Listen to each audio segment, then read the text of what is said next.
Hey everyone, it's Rachel. Today I have a bonus video where I'm sharing the game day food that I made for Super Bowl Sunday. I know the big game has come and gone and everyone has a food hangover today, but I try to stay on track with actual time in my videos as much as possible. So here's a quick look all the way back to yesterday. To get started, I have some of the trays and plates and napkins and football themed items that I got from the Dollar General laid out. I have my crock pots with their liners. I'm going to be putting some dips in these smaller size crock pots. I already have some salsa sitting in the back one. It's not plugged in yet, but it's going to be filled with a sausage and Velveeta and salsa dip. And like I said, we're just getting ready here, so I have a few odds and ends sitting around. And we're gonna get cooking and have all kinds of goodies for the Super Bowl. I am doing Super Bowl on a budget, so what we have on hand is what decided what the Super Bowl menu would be this year. I did pick up a few things to round it all out and to make it all work. Overall, we spent $50 on this party food, and I don't think that was too bad, especially given how expensive everything is these days and everything else I had in my freezer or in my pantry. So we're gonna get started and I'm gonna show you some of the items that we made for Super Bowl. So when you think of game food, you think of meatballs, and possibly or probably barbecue meatballs comes to mind, but my son-in-law has been asking or saying that he wants Swedish meatballs, and so since he mentioned it to me a little while ago, I asked did he still want Swedish meatballs, and he said yes, so I decided that I would make them for Super Bowl this time. And so I got on Pinterest and I looked up some recipes because honestly I've always just bought the Swedish meatball sauce from Gordon's, but when Bill and I were out picking up groceries the other night, Gordon's was closed. It was after 8 o'clock when we went to the store, and so I said, well, I'll just make it. I'm sure it can't be that hard, and it really isn't. Once I looked up the recipes on Pinterest, I realized that it's all basic ingredients. And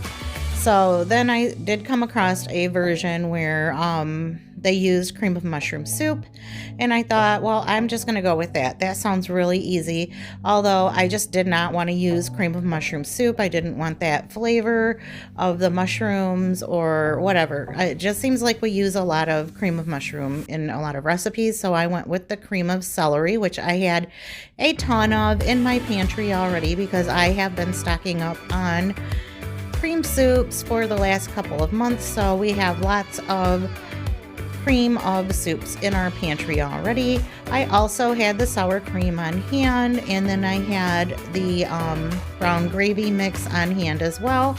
So those are the three items that I did not have to buy. So for the beef broth, I just used some bouillon cubes and put in some hot water for a while and let that break down a little bit, and then I added that to the crock pot as well.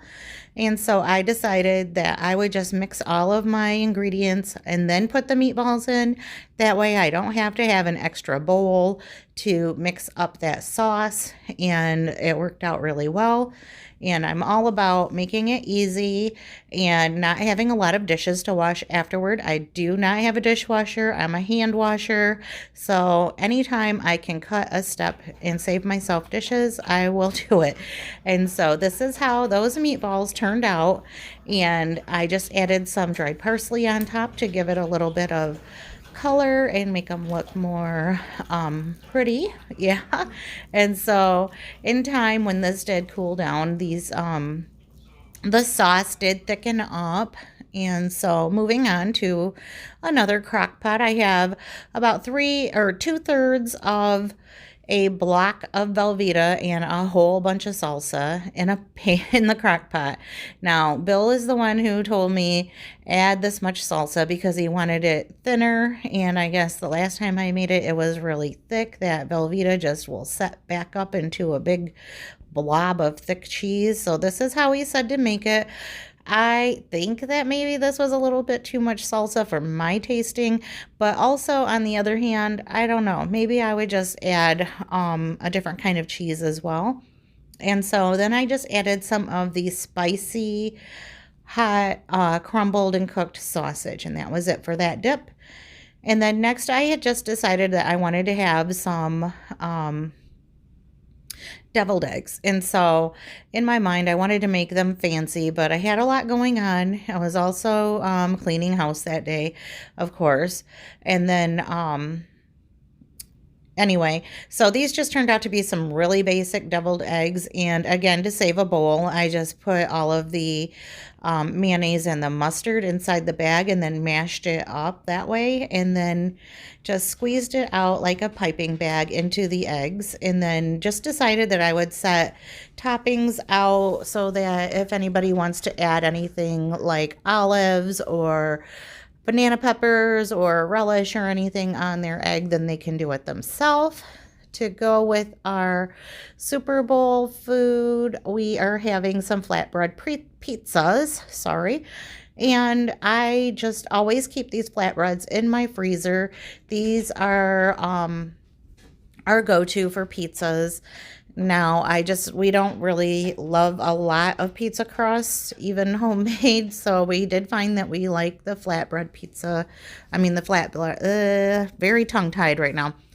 Flatbread for our pizza. So that's what I am using on this day. I already had it on hand. I just picked up the pizza sauce and more cheese. I did have cheese on hand already, but you can never have enough cheese, especially when you're having a Super Bowl party, right? So the remainder of that zesty hot, is that what it's called? Zesty hot sausage. I just put on these pizzas, and we don't think that that sausage is really hot, but of course, maybe some people do. Anyway, this is what we made in our house. We like the hot sausage on our pizzas. And so I just put that on all of them. And what I did next was just put some real bacon pieces on these pizzas. Just the crumbled kind that you buy in a package, just to give it a little flavor. This saved me a little bit of time and a little bit of money. I don't know if you realize how much bacon costs these days, but it's a pretty penny. And then, you know, there's that trouble of having to cook it and all that stuff before you use it. And I had too much going on to worry about cooking or frying up some bacon on this day. And then the pre-cooked stuff is just way out of my price range, especially for this many pizzas. So the next step is just adding the pepperoni. I do 2 layers of cheese on our pizza just because there's a debate in our house whether toppings go on top of the cheese or under the cheese. And so I compromise a little bit and do 2 layers and then add the pepperoni on top so that it can get crispy. Next, I'm just taking this pack of 6 corn dogs and I'm putting them on my air fryer basket, and I'm going to just cook those in my air fryer and then just slice those up. I mean, these were already in my freezer and I just decided that I was going to use them. And because, you know, when you have little kids that come over and they don't always want to eat the grown-up people food. So I figured I would just toast up these corn dogs and then put them on a tray, you know, cut them up into bite-sized pieces. So I'm removing the sticks from all 6 of them, and then I just slice them up with a knife into little bite-sized pieces so that they become a finger food. I mean, you think of game day food, I do think of corn dogs, and I actually like corn dogs, so these were more for me and maybe not so much for the kids. And to go on the tray with these corn dogs, I am making some mozzarella sticks in the air fryer also. I just put some baking spray onto the pan so that they didn't stick, which they probably wouldn't have anyway, but I was just taking that extra precaution there. So after I get all of the mozz sticks in the air fryer and get them cooked up, then I started arranging the corn dogs and the cheese sticks onto our little football themed tray. I also added some little bowls of black olives and green olives, some chopped up onions, and some banana peppers. In the middle, I have some marinara sauce for dipping those mozzarella sticks. And then the other items are just to add to pizza or just to snack on or in whatever way people wanted to use them.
While I was getting that tray ready, these pizzas were in the oven and now they are done. And just look at the way that cheese is just kind of cascading over the edges. That's just pure cheese perfection to me. And I just checked the bottom to make sure that they were done like we like them, and they are nice and golden brown. And so I am just going to let those sit for a few seconds while I look around at everything else. The meatballs are looking delicious. And then checking on, oh, I have my chips laid out here. We have some tortilla chips for those dips. I'm gonna unwrap these eggs and get those set out.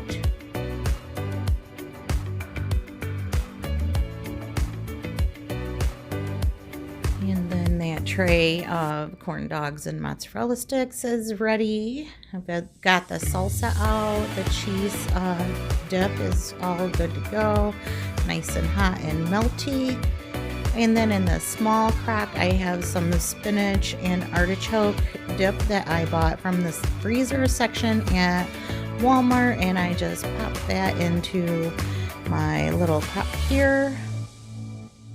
And I just love the crock pot liners because, as you can see, some of these dips are really sticky and messy, and cleanup will be a breeze. I'm actually using an oven bag in this little crock pot. I found that when you have a smaller round size crock pot, that the oven cooking bags work really well in them.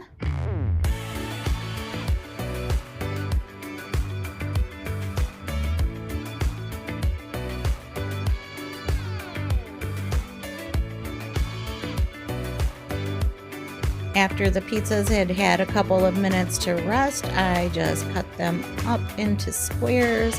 And I noticed after I had cut them that once they had the lines in them, they kind of looked like footballs. And I didn't plan that at all, but how fitting.